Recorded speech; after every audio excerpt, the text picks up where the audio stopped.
এটার মধ্যে দেখো সমস্ত দশকর্মা জিনিসটা রয়েছে, আর এর মধ্যে রয়েছে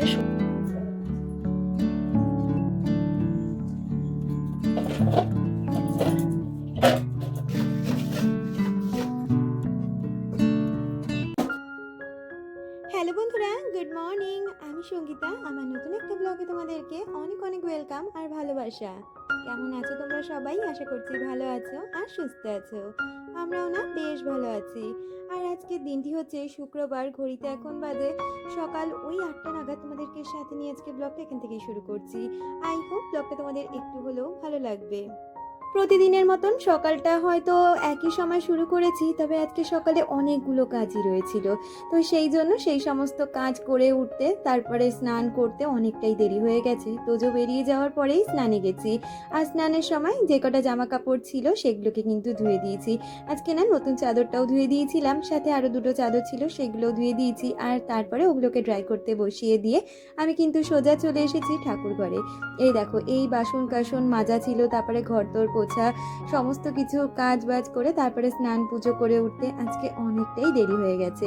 আজকে আর বেশি কথা বাড়াবো না। আগে ঘরে যেই সমস্ত কাজ বাজগুলো আছে সমস্তটা মিটিয়ে নিয়ে আজকে কিন্তু দেবো একটু জগন্নাথ দেবকে ভোগ। তো আজকে তো উল্টো রথ, সেই কারণেই আজকে ভোগ দেব। প্রতি বছরই দিই, তবে উল্টো রথ বা সোজা রথ এরকম দিনে না, উল্টো রথের পরে যে কোনো একটা দিন দিয়ে দিই, অথবা উল্টো রথের দিনই দিই। সোজা রথে আর দেওয়া হয় না, তবে আজকে উল্টো রথের দিনটা যেহেতু ভালো রয়েছে সে কারণেই ভাবলাম আজকে ভোগটা লাগিয়ে দেবো। আর এদিকে দেখো, আমার কিন্তু চা হয়ে গেছে। আর তারপরে বেশ কিছু জামা কাপড় ছিল, ভাঁজি চাদরগুলো একটু বাইরে দিয়ে দেবো, কারণ বাইরে ভীষণ সুন্দর হাওয়া দিচ্ছে। তবে বাকি জামা কাপড়গুলো আর বাইরে দেবো না, কারণ কি বলতো, এই 3টে চাদরেই একটা দড়ি পুরো আটকে যাবে। আর এগুলো ঘরে টুকটাক জামা কাপড় যেগুলো আছে সেগুলো একটু পাখার তলায় দিয়ে দেবো, তাহলেই হয়ে যায়। কারণ এরপরে যদি ঠাকুরের কাজে বসি, আবার বারবার করে বৃষ্টি এলে কে ওঠি করবে, তাই জন্যই ভাবলাম শুধু চাদরগুলো দিয়ে দিই আর বাকিগুলো ঘরে এদিক ওদিক করে মেলে দেবো। আমাকে আগের দিনের ভিডিওতে রিয়া কমেন্ট করেছিলে, তুমি লিখেছিলে রূপ আর গুণ দুটোই তোমার মধ্যে আছে, বুঝলে ডিয়ার? বেড কভারটা দারুণ হয়েছে, সাথে ভিডিওটাও অসাধারণ। অনেক অনেক ভালোবাসা। Thank you so much dear. জানি না কত রূপ আছে আর কত গুণ আছে, তবে এটুখানি মনে করি সংসারটাকে গুছিয়ে রাখার মতন ক্ষমতা হয়তো এই কদিনে আমার হয়ে গেছে। আর তার জন্যই সংসারের কাজগুলোকে পরিপাটিভাবে গুছিয়ে রাখতেও পছন্দ করি। তো এই দেখো, কথা বলতে বলতে আমি কিন্তু চাদরগুলো মেলতে বাইরে চলে এসেছি। বললাম না, এই 3টে চাদর মেলতে গিয়ে পুরো আমার দড়িটা কভার হয়ে গেছে। আর তোমরা তো জানোই, মানে এই কদিনে বুঝেই গেছো আমার জামা কাপড় কাচার একটা বাতিক। মানে প্রতিদিন আমার কম বেশি জামা কাপড় থাকবেই, সেটা কিন্তু আমি বেশিরটা সময় হাতেই কেচে নিই। খুব কম আমি কিন্তু মেশিনে দিই, তবে মেশিনে যেহেতু এখন বর্ষাকাল, ড্রাই হতে দিয়ে দিই। আর কালকে যে জামা কাপড়গুলো ছিল সেগুলো কিন্তু বেশ সুন্দরভাবে শুকিয়ে গেছে, ওগুলোকে নামিয়ে ভাঁজ করে নেব। আসলে ওইদিকে না হাজব্যান্ড ওই ঘরে একটু রেস্ট নিচ্ছিল, তাই ভাবলাম আগে এই ঘরের কাজটাই গুছিয়ে নিই। আর এদিকে সমস্ত জামা কাপড়গুলো নামিয়ে যে কটা জামা কাপড় ভিজে আছে সেগুলোকে আবারও করে মেলে দিচ্ছি। আর তারপরে এগুলো গুছিয়ে বিছানাটাকেও সুন্দর করে ঝেড়ে নেব। আমাকে আগের দিনের ভিডিওতে মিতালিদি কমেন্ট করেছিলে, তুমি লিখেছিলে খুব ভালো লাগলো ভিডিওটা, বিছানার চাদরটা দারুণ হয়েছে, রান্নাগুলোও খুব ভালো হয়েছে, ভালো থেকো, ভালোবাসা নিও। তুমি খুব ভালো থেকো আর সাবধানে থেকো। এখন কি জ্বরটা কমেছে?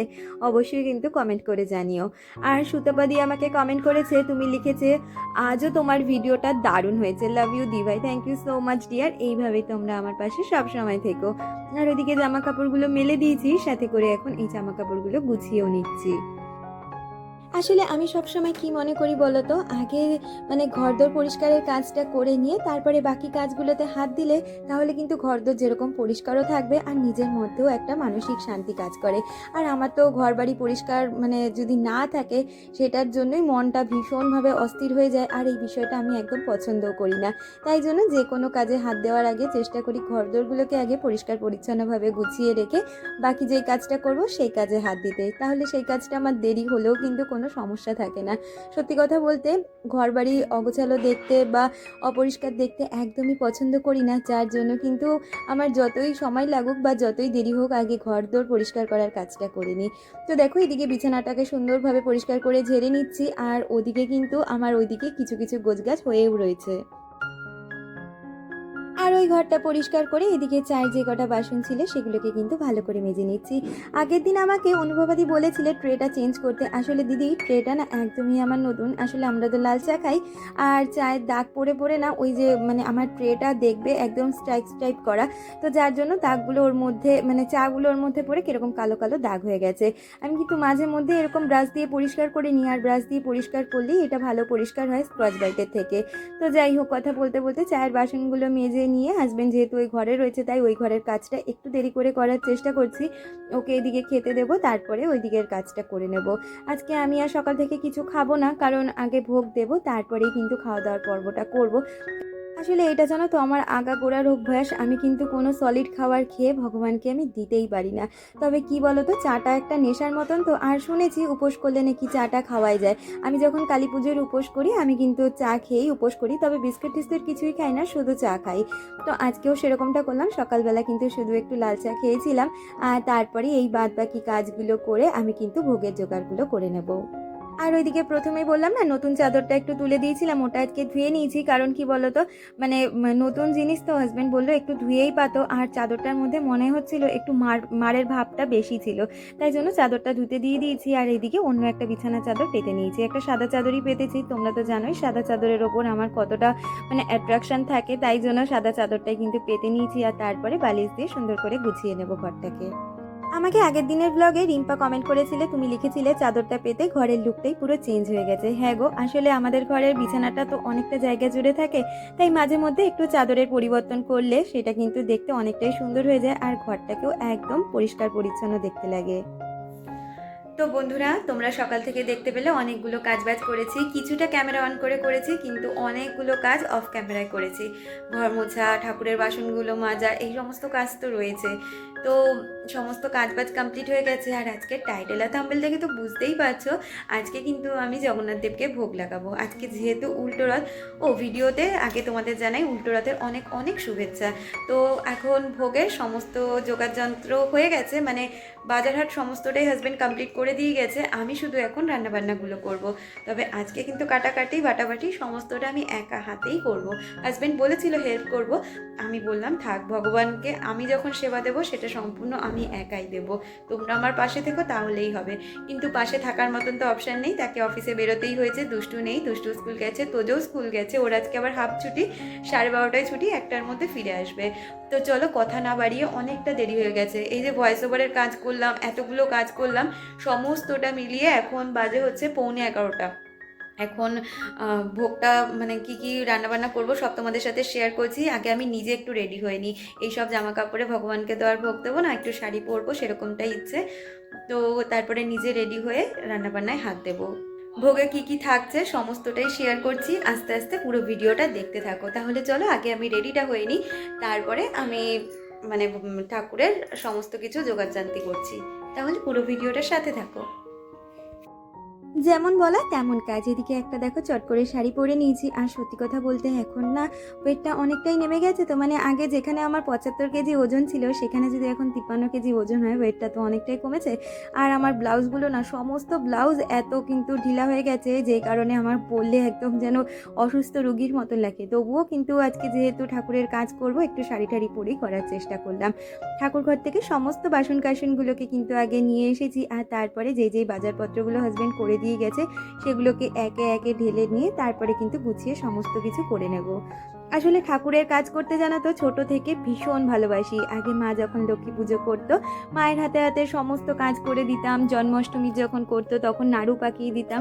তো এই কাজগুলো ছোট থেকে করতে না ভীষণ ভালো লাগে। আমার মনে হয় অনেক মেয়েরাই আছো যারা মায়ের হাতে হাতে সংসারের কাজ না করুক অন্তত পুজোর কাজগুলো করে দেয়। তো আমিও সেরকম একটা মানুষ ছিলাম। আর এখন দেখো নিজের সংসার হওয়ার পরে এই কাজগুলো আমাকে একাকেই করতে হয়। তখন দেখেছি, আর এখন নিজে হাতে সমস্তটা করছি। আর তোমরা তো জানোই আমি কিন্তু অনেক নিয়মকানুন মেনে ঠাকুরের পুজো থেকে শুরু করে আর সমস্ত পুজো আচরাই করার চেষ্টা করি। এই যে জগন্নাথ দেবকে ভোগ দেওয়া, এরপরেই আসবে আবার জন্মাষ্টমী প্রথম দিনের একটা পর্ব থাকে, নন্দ উৎসবের একটা পর্ব থাকে। তো এইরকমভাবে লেগেই থাকে, লক্ষ্মী পুজো, এইসব সমস্তটাই করতে হয়। তো দেখো এদিকে কিন্তু বাজারহাট চলে এসেছে, ওইদিকে কাঁচা সবজি এসেছিলো, সেটাকে একটা গামলায় ঢেলে নিলাম। আর তারপরে এইদিকে কিন্তু মুদি সদাই যেগুলো থাকে সেগুলোকে কিন্তু এনে নিয়েছি। তো দুটো গামলায় দুটো জিনিস আগে নিয়ে নিয়েছি। আর প্রথমেই ভাবছি কি যে আগে জগন্নাথ দেবের নাম করে পায়েসটা চাপিয়ে দেবো। পায়েসটা হতে হতে আমি কিন্তু ওইদিকে কাটাকাটিগুলো একা একা করে নেব। যেহেতু পায়েসটা হতে সময় লাগে সেক্ষেত্রে কিন্তু ওই সময়টা আমি পায়েসটা নাড়তে নাড়তে কাটাকুটিগুলো কিন্তু করেও নিয়েছিলাম। আর আজকে জানো তো কী কী রান্না করব, জগন্নাথ দেবকে ভোগ দিয়েছিলাম খিচুড়ি, তার সাথে দিয়েছিলাম একটা 5 রকমের সবজি, তার সাথে পনির, 5 রকমের ভাজা, চাটনি, পায়েস। তো এরকম ধরনেরই কিন্তু আজকে ভোগ দিয়েছিলাম। তো 5 রকমের মানে সবজি মানে অনেক রকমের সবজি রয়েছে, সেগুলো তো কাটাকাটি করতেই হবে।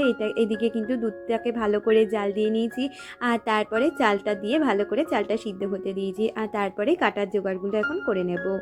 আসলে ছোট থেকেই ভগবানের পুজো করতে ভীষণ ভালোবাসি, আর এখনও বিয়ের পরে মানে যেখানে বিয়ে করে এসেছি সেই মানুষটাও কিন্তু আমার মতন ভগবানকে ভীষণভাবে মানে, তাই জন্যই কিন্তু সমস্ত কিছু আমি কিন্তু করে উঠতে পারি। আসলে ওর যদি সহযোগিতা না থাকতো, ও যদি এইসব কাজ করে না দিত, আমার হাতে একা কখনোই সম্ভব ছিল না যে বাজার হাট করে ভগবানকে ভোগ দেব। আসলে ঘরের মানুষটাই যদি সঠিক হয় না, তুমি দেখবে সব দিক থেকেই তুমি শান্তি মনে সব কাজ করতে পারবে। আর ছোট থেকেই কিন্তু আমি খুব ভগবানের ওপর বিশ্বাসী, আর ভগবানের ওপর বিশ্বাস করেই চলে যাই। এর মধ্যে কিন্তু অনেক প্রতিকূল পরিস্থিতির মধ্যে আমরা গেছি, তোমাদের আমি জানিয়েছি যে আমার শাশুড়ি মা মারা যাওয়ার পরে আমরা যে ভীষণ পরিস্থিতি খারাপের মধ্যে দিয়ে গেছি। এমনও দিন গেছে আমার হাজবেন্ড কিন্তু তখন টোটোও চালিয়েছে। তো এখন সে খুব ভালো একটা পোস্টে কাজ করছে, ভালো জায়গায় রয়েছে, সেই জায়গায় দাঁড়িয়ে আমি কিন্তু এখন ভীষণ হ্যাপি। আর এই কথাটা বলতে আমার কোনো কষ্টও নেই। আমি মনে করি ভগবানের ওপর বিশ্বাস থাকলে আর তুমি যদি সৎ থাকো, ঠিক ভগবান তোমাকে একদিন ভালো জায়গায় এনে দেবেই। তো ভগবানের ওপর বিশ্বাসটা আমার জীবনের ছিল। ভালো কিছু হলেও তাকে জানাতাম, খারাপ কিছু হলেও আমি তাকে জানাতাম। ওই যে কথায় আছে না, তুমি যদি বিশ্বাস করো মন থেকে, বিশ্বাসেই কিন্তু মিলায় বস্তু। তো ছোট থেকে কিন্তু আমি ভগবানকে বিশ্বাস করে গেছি, আর বিয়ের পরে তো ওতপ্রোতভাবে একদম ভগবানের ওপর বিশ্বাসী হয়ে গেছি। কারণ কি বলতো, বিয়ের পরেই তো আমরা সংসারটাকে বুঝি, আর সংসারের নানা পরিস্থিতির সম্মুখীন হতে হয়। সেক্ষেত্রে বিয়ের পরে কিন্তু ভগবানই একমাত্র ভরসা সমস্ত পরিস্থিতি থেকে উদ্ধার করার জন্য। তো যাই হোক, অনেক গল্প করে ফেলেছি, আর কথা বলতে বলতে এদিকে কিন্তু আমার পায়েসের চালটা সিদ্ধ হয়ে গেছে। আর আজকে পায়েসটা কিন্তু বাতাসা দিয়ে করব। ইদানিং না পায়েসটা আমার হাতে বেশ ভালোই হচ্ছে। এর আগে হাজব্যান্ডের জন্মদিনের দিন করেছিলাম, খুব ভালো হয়েছিল। আর আমার হাতে পায়েস খেতে না তোজো ভীষণ পছন্দ করে। আজকে জানো তো এত কিছু রান্না করেছি, প্রায় আমার যে হাঁড়িটা দেখলে বড় হাঁড়িটা, ওই হাঁড়ি ভর্তি কিন্তু আমি খিচুড়ি করেছিলাম। তবে ভাবতেই পারিনি এত খিচুড়ি যে উঠে যাবে। আমি তো ভয় পাচ্ছিলাম যে এতটা খিচুড়ি করে ফেলেছি, কি করে এত প্রসাদ আমি তুলবো, আর এত প্রসাদ কেই বা খায়। কারণ কি বলতো, আমাদের এদিকে না বাড়িতে বাড়িতে কেউ প্রসাদ নিতে আসে না, সবাইকে বাড়ি গিয়ে দিয়ে আসতে হয়। তো দেখলাম কি শেষে আমার প্রসাদই বরঞ্চ বাড়ন্ত হয়ে গেছিলো। তবে ভগবানের নামে সমস্তটাই ভালো হয়েছিল।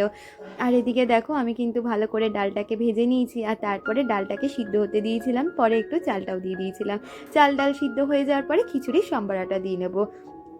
তোমরা হয়তো এর আগেও আমার এই ঠাকুরের বাসন কাসন দেখেছো। আমার কিন্তু সমস্ত ঠাকুরের বাসন পুরো আলাদা। আর আগে না আমার গ্যাস স্টোভও ছিল না ঠাকুরের জন্য আলাদা কিছু। তবে আমার হাজবেন্ড তার আগের বছর এই গ্যাস স্টোভটা কিনে দিয়েছিল। এইটাতে করে জন্মাষ্টমীর রান্না, লক্ষ্মী পুজোর রান্না, প্লাস এইরকম কিন্তু জগন্নাথ দেবের ভোগের রান্নাটাও আমি করে থাকি। আসলে কি বলতো, আমরা তো ওই স্টোভটায় সমস্ত মাছ, মাংস, ডিম খাওয়া দাওয়া করি। তো সেক্ষেত্রে একটা ঠাকুরের জন্য আলাদা যদি গ্যাস স্টোভ হয়, সেক্ষেত্রে কিন্তু খুব ভালো লাগা থাকে, মনের দিক থেকে অনেকটা শান্তি আসে। তো এইদিকে দেখো কথা বলতে বলতে আমার কিন্তু খিচুড়িটা হয়ে গেছে, মানে মশলাটা ভালো করে কষিয়ে এবার নাড়িয়ে চাড়িয়ে ভালো করে কিন্তু আবারও করে ফুটিয়ে নিয়েছি। আর আজকে খিচুড়িতে কোনো রকম সবজি দিইনি। আমার হাজব্যান্ডের ডিমান্ড ছিল জগন্নাথ দেবকে যেরকম ভোগ দেয় কাজু কিশমিশালা খিচুড়ি দিয়ে ওপর থেকে নারকেল ছড়িয়ে দেবে। আসলে আমরা যখন পুরীতে গেছিলাম সমস্ত খাবারেই না ভগবানের দেখেছি নারকেল দেয়। তো সেরকমভাবে আজকেও কিন্তু আমি নারকেল দিয়ে সমস্ত রান্নাবান্নাটা করেছি। জানি না, আমরা হয়তো উপলক্ষ মাত্র, তবে যার জিনিস সে কিন্তু নিজে হাতে করে নেয়। দেখো এত কিছু রান্নাবান্না করেছি, কিছুই কিন্তু মুখে চেখে আমি দেখিনি। তবে সমস্ত রান্নাবান্না আমি বলছি না, সবাই বলেছে এত ভালো হয়েছে। আমি তাই সবাইকে বলি যে যার জিনিস সেই কিন্তু গুছিয়ে নেয়। আমরা তো শুধু উপলক্ষ, মানে নুন থেকে ঝাল থেকে সমস্তটাই ভীষণ সুন্দরভাবে হয়েছে। আর এই তো দেখো কথা বলতে বলতে ঠাকুরকে কিন্তু আমি ভোগও দিয়ে দিয়েছি। হ্যাঁ, একটু দেরি হয়েছে, প্রায় 1:30-2 মতন বেজে গেছিলো, কারণ একা হাতে সমস্ত কিছু তো। আর সব থেকেও বড় কথা, ওই একটা স্টোভে করতে হয়েছে তাই। আর এই যে জগন্নাথটা, এইটা না দুষ্টু বানিয়ে দিয়েছিল। কেমন হয়েছে তোমরা কিন্তু অবশ্যই কমেন্টে জানিও, সাথে আমার ভোগ কেমন হয়েছে তোমরা কিন্তু জানিও। আর আজকে দুপুরে কিন্তু আমরা সবাই এরকম ভোগ প্রসাদই নিয়েছিলাম, তার সাথে অনেকটাই যেহেতু সমস্ত কিছু রান্নাবান্না হয়েছে সেগুলোই আজকে দুপুরে আমরা সমস্তটা খাওয়া দাওয়া করেছি। আর বিকালে বাড়িতে গিয়ে দুষ্টু আর তোজো প্রসাদ দিয়ে এসছে। তাহলে চলো এখন ভোগ আরতিটাও সেরে নিই। আমাকে শাইনি হীরা কমেন্ট করেছিলে, তুমি লিখেছিলে দিদি আমি বাংলাদেশ থেকে তোমার ভিডিও দেখছি, তোমার কাজ দেখলে আমার কাজের প্রতি ভালো লাগা থাকে, তুমি খুব সুন্দর পরিপাটি করে কাজ করো, ভালো থেকো, ভালোবাসা নিও, তুমিও খুব ভালো থেকো আর আমার পাশে এইভাবে থেকো। জানি না তোমাদের কতটা মোটিভেট করতে পারি, তবে সত্যিই আমি সংসারের কাজগুলো যেভাবে করি তোমাদের সাথে সেটাই শেয়ার করি। আর এই যে দুপুরে খাওয়া দাওয়ার পর্ব মিটিয়ে এখন ওই সন্ধ্যে 6টা মতন বাজে, সব বাড়িতে প্রসাদ বেড়ে দিয়েছি, ওরা দুই ভাই বোনে গিয়ে দিয়ে আসছে। তাহলে বন্ধুরা আজকের ভিডিওটা এই পর্যন্তই রাখছি।